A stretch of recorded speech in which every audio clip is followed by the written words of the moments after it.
There's only one way I start my working week. James Price, former government special advisor. Good afternoon, my friend. How are you? I'm very well, sir. I bought an electric mop and it has changed my life, not least because I now realise I'm the sort of person excited by electric mops rather than going out. Mate, I have said it for... Is this the steam one? Is this the steam one?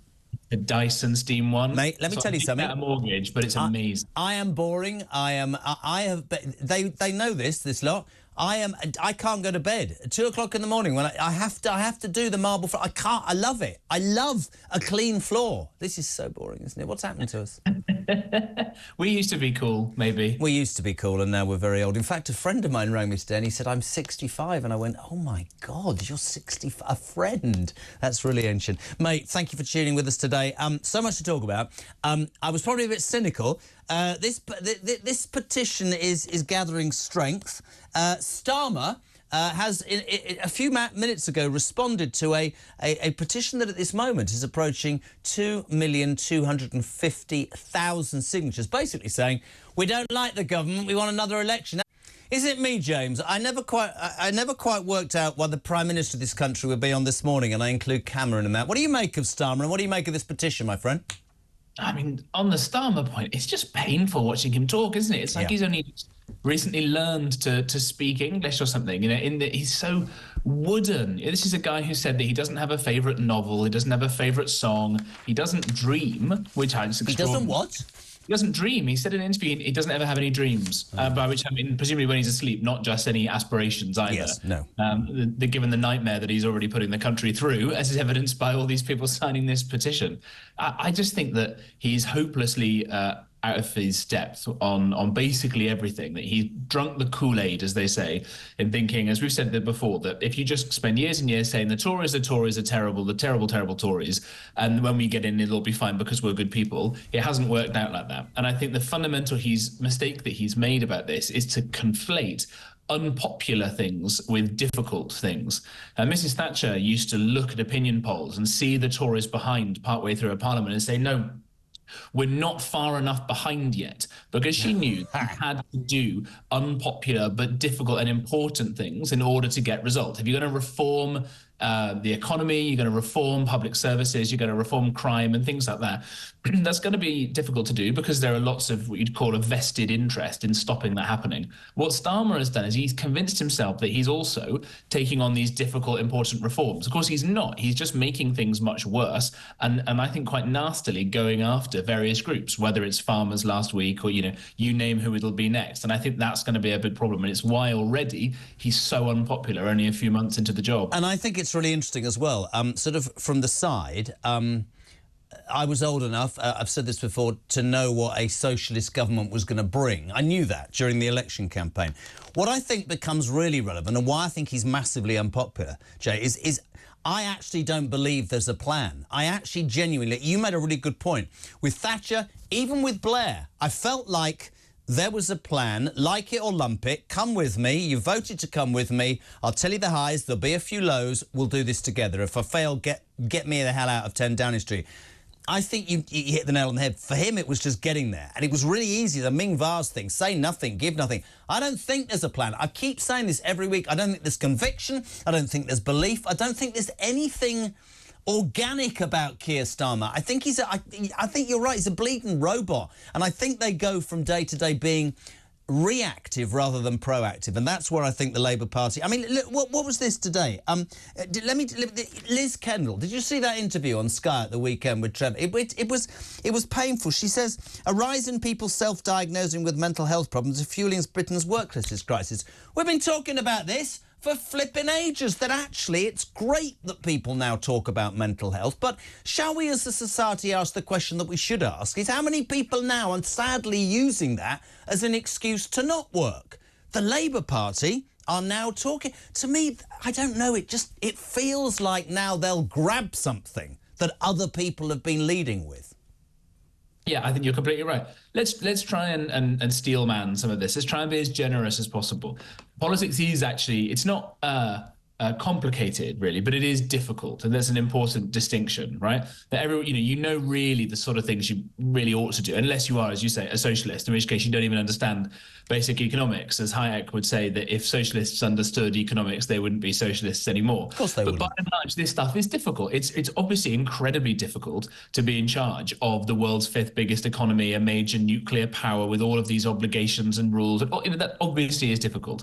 But as you say, if all you're doing is reacting to things, when at least these guys had 4 or 5 years in opposition in these current roles to kind of work out what it is they would do.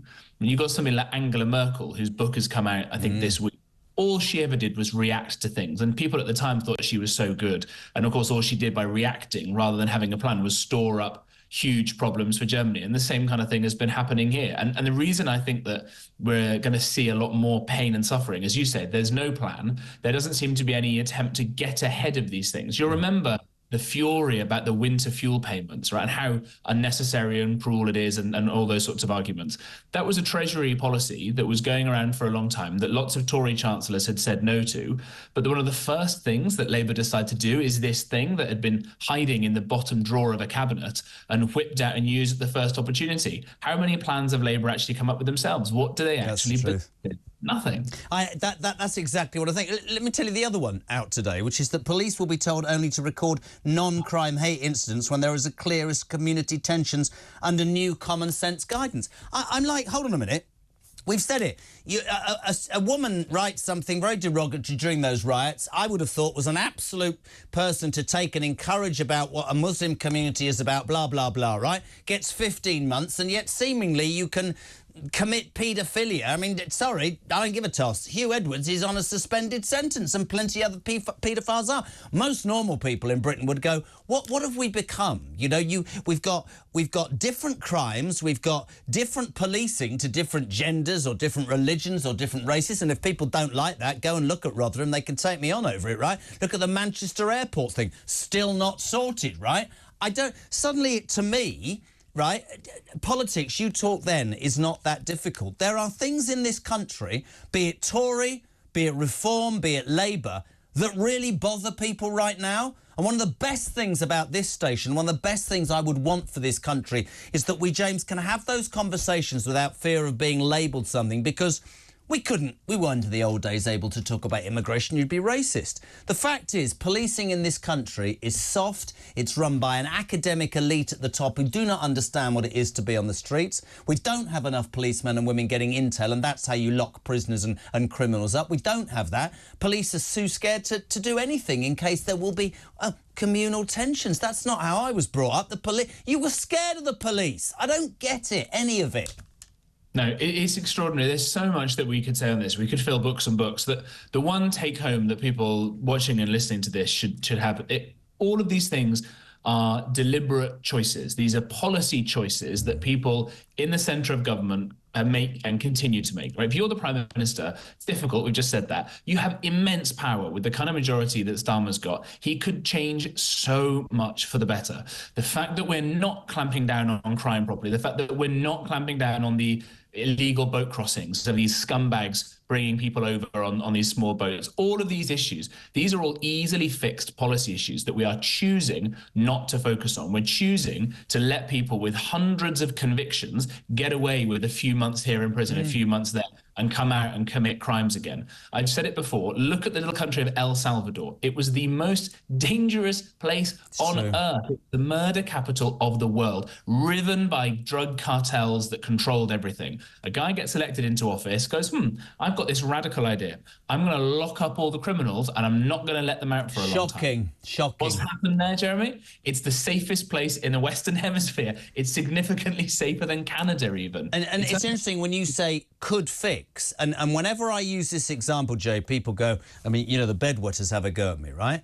I was more than happy that Starmer's militia took to the streets, I call them that to get a reaction, when those far-right protests happen. I have quite a strong feeling about that. But the minute The minute you say, as he did, I'm going to arrest you, try you and throw you in the nick all within 24 hours because suddenly there are enough police to do that. That, to me, was deemed and should have been deemed political. If you're then going to allow Sadiq Khan to prance around spending millions of pounds on, I don't know, diversity, whatever, whilst we have the biggest knife epidemic in the Western world in London, whilst we have drug and crime and knife problems the length and breadth of this country, but the police aren't out doing that. They're doing either non-hate crimes or they're dancing to Starmer's tune as and when it suits. I just think that British people... Maybe I'm wrong. Maybe I shouldn't even say British people. But I was brought up to believe that you should have strong borders, a strong military. The police were feared to a degree because it was breaking the law and that's what would happen. And you treated people decently and you got low taxation. And I don't see any of it. I don't see it in any of them.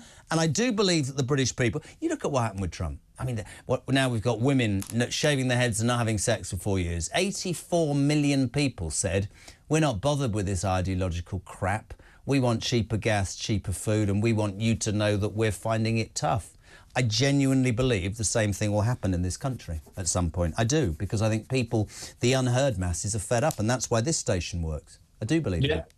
Absolutely right. This stuff, again, it's difficult to do in some ways because you need to beat past the entrenched interests at the fancy Islington dinner parties or whatever the stereotypes are. I don't get invited to them, by the way. No, I'm never going, like I'll never work for the BBC. There are two things that are sure in life. Yeah, good. But you know, all people want, as you say, is a fair stab at things, a level playing field, secure borders, schools where your kids don't get taught woo-woo that there's 87 genders and you need to chop your bits off in order to make yourself happy. You know, this stuff isn't complicated, and it's so confusing to me why my old party, the Conservatives, gave up the ghost on the illegal boat crossings. Rishi just wasn't willing to do what was needed to be done in order to make that happen. And Trump is, and that's why he's popular and he's being successful. You're seeing it on the continent as well. Giorgia Meloni in Italy is managing to do this. Macron is refusing to do it. And Macron's going to lose in a few years, probably, to the hard right Marine Le Pen. Did you see that clip about Trump and people say, oh, you shouldn't talk about Trump? Listen, he's flawed, I get that. But there's this wonderful clip about 2 days after he won where he says, from day one, we will round up with elite forces every single illegal immigrant in this country and they will be deported. And if they come back, they will be put in jail for 10 years and there will be no parole. What? Yep. I bet you any money if you said that right now. This will appall. Oh, you can hear it now. They'll start, won't they, on X or whatever.